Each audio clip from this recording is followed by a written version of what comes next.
میرے دل پسند بخرا کو اجاڑ کر بیابان بنا دیا. انہوں نے اسے ویران کیا. وہ ویران ہو کر مجھ سے فریادی ہے. ساری زمین ویران ہو گئی تو بھی کوئی اسے خاطر میں نہیں لاتا. بیابان کے سب پہاڑوں پر غارت کر آ گئے ہیں، کیونکہ خداوند کی تلوار ملک کے ایک سرے سے دوسرے سرے تک نگل جاتی ہے اور کسی بشر کو سلامتی نہیں. انہوں نے گیہوں بویا پر کانٹے جمع کیے. انہوں نے مشقت کھینچی پر فائدہ نہ اٹھایا. خداوند کے قہر شدید کے سبب سے اپنے انجام سے شرمندہ ہو. میرے سب شریر پڑوسیوں کے خلاف خداوند یوں فرماتا ہے کہ دیکھ، جنہوں نے اس میراث کو چھوا جس کا میں نے اپنی قوم اسرائیل کو وارث کیا، میں ان کو ان کی سرزمین سے اکھاڑ ڈالوں گا اور یہودا کے گھرانے کو ان کے درمیان سے نکال پھینکوں گا. اور اس کے بعد کہ میں ان کو اکھاڑ ڈالوں گا، یوں ہوگا کہ میں پھر ان پر رحم کروں گا اور ہر ایک کو اس کی میراث میں اور ہر ایک کو اس کی زمین میں پھر لاؤں گا. اور یوں ہوگا کہ اگر وہ دل لگا کر میرے لوگوں کے طریقے سیکھیں گے کہ میرے نام کی قسم کھائے کہ خداوند زندہ ہے، جیسا کہ انہوں نے میرے لوگوں کو سکھایا کہ بال کی قسم کھائیں، تو وہ میرے لوگوں میں شامل ہو کر قائم ہو جائیں گے. لیکن اگر وہ شنوا نہ ہوں گے تو میں اس قوم کو یکلخت اکھاڑ ڈالوں گا اور نیست و نابود کر دوں گا. خداوند فرماتا ہے. یرمیہ نبی کا صحیفہ، اس کا 13واں باب. خداوند نے مجھے یوں فرمایا کہ تو جا کر اپنے لیے ایک کتانی کمر بند خرید لے اور اپنی کمر پر باندھ، پر اسے پانی میں مت بھگو.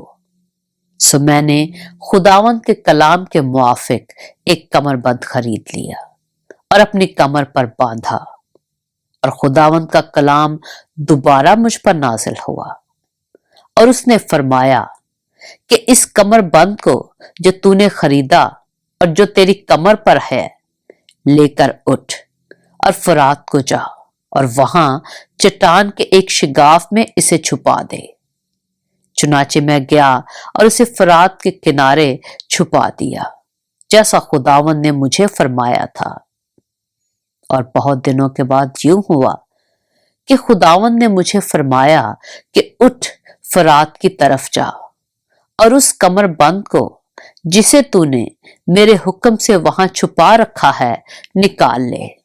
تب میں فرات کو گیا اور کھودا اور کمر بند کو اس جگہ سے جہاں میں نے اسے گاڑ دیا تھا نکالا، اور دیکھ، وہ کمر بند ایسا خراب ہو گیا تھا کہ کسی کام کا نہ رہا. تب خداوند کا کلام مجھ پر نازل ہوا کہ خداوند یوں فرماتا ہے کہ اسی طرح میں یہودا کے گھمنڈ اور یروشلم کے بڑے غرور کو نیست کروں گا. یہ شریر لوگ جو میرا کلام سننے سے انکار کرتے ہیں اور اپنے ہی دل کی سختی کے پیرو ہوتے اور غیر معبودوں کے طالب ہو کر ان کی عبادت کرتے اور ان کو پوجتے ہیں، وہ اس کمر بند کی مانند ہوں گے جو کسی کام کا نہیں. کیونکہ جیسا کمر بند انسان کی کمر سے لپٹا رہتا ہے، ویسا ہی خداوند فرماتا ہے، میں نے اسرائیل کے تمام گھرانے اور یہودا کے تمام گھرانے کو لیا کہ مجھ سے لپٹے رہیں، تاکہ وہ میرے لوگ ہوں اور ان کے سبب سے میرا نام ہو اور میری ستائش کی جائے اور میرا جلال ہو. پر انہوں نے نہ سنا. بس تو ان سے یہ بات بھی کہتے کہ خداوند اسرائیل کا خدا یوں فرماتا ہے کہ ہر ایک مٹکے میں بھری جائے گی اور وہ تجھ سے کہیں گے کیا ہم نہیں جانتے کہ ہر ایک مٹکے میں میں بھری جائے گی؟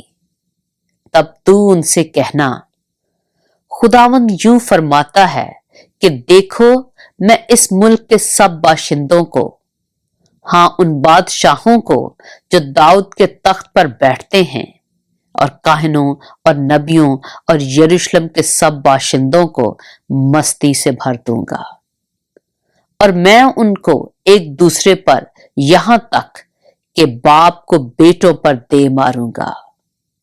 خداوند فرماتا ہے میں نہ شفقت کروں گا نہ رعایت، اور نہ رحم کروں گا کہ ان کو ہلاک نہ کروں۔ سنو اور کان لگاؤ، گھمنڈ نہ کرو، کیونکہ خداوند نے فرمایا ہے۔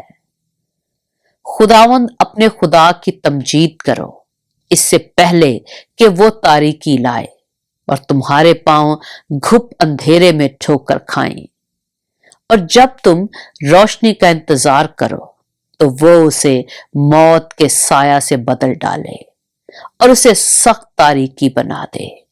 لیکن اگر تم نہ سنو گے تو میری جان تمہارے غرور کے سبب سے خلوت خانوں میں غم کھایا کرے گی۔ ہاں میری آنکھیں پھوٹ پھوٹ کر روئیں گی اور آنسو بہائیں گی، کیونکہ خداوند کا گلہ اسیری میں چلا گیا۔ بادشاہ اور اس کی والدہ سے کہہ کہ عاجزی کرو اور نیچے بیٹھو، کیونکہ تمہاری بزرگی کا تاج تمہارے سر پر سے اتار لیا گیا ہے۔ جنوب کے شہر بند ہو گئے اور کوئی نہیں کھولتا، سب بنی یہودا اسیر ہو گئے، سب کو اسیر کر کے لے گئے۔ اپنی آنکھیں اٹھا اور ان کو جو شمال سے آتے ہیں دیکھ، وہ گلہ جو تجھے دیا گیا تھا، تیرا خوشنما گلہ کہاں ہے؟ جب وہ تجھ پر ان کو مقرر کرے گا جن کو تو نے اپنی حمایت کی تعلیم دی ہے، تو کیا کہے گی؟ کیا تو اس عورت کی مانند جسے درد ذہ ہو درد میں مبتلا نہ ہوگی؟ اور اگر تو اپنے دل میں کہے کہ یہ حادثے مجھ پر کیوں گزرے، تیری بدکرداری کی شدت سے تیرا دامن اٹھایا گیا اور تیری ایڑیاں جبرن برہنہ کی گئیں۔ حبشی اپنے چمڑے کو، یہ چیتا اپنے داغوں کو بدل سکے، تو تم بھی جو بدی کے عادی ہو نیکی کر سکو گے۔ اس لیے میں ان کو اس بھوسے کی مانند جو بیابان کی ہوا سے اڑتا پھرتا ہے تتر بتر کروں گا۔ خداوند فرماتا ہے کہ میری طرف سے یہی تیرا بکھرا، تیرا نپا ہوا حصہ ہے، کیونکہ تو نے مجھے فراموش کر کے بتلان پر توکل کیا ہے۔ پس میں بھی تیرا دامن تیرے سامنے سے اٹھا دوں گا تاکہ تو بے پردہ ہو۔ میں نے تیری بدکاری، تیرا ہنہنانا، تیری حرام کاری اور تیرے نفرت انگیز کام جو تو نے پہاڑوں پر اور میدانوں میں کیے دیکھے ہیں۔ اے یروشلم، تجھ پر افسوس، تو اپنے آپ کو کب تک پاک و صاف نہ کرے گی؟ پاک کلام کے پڑھے اور سنے جانے پر خداوند کی برکت ہو۔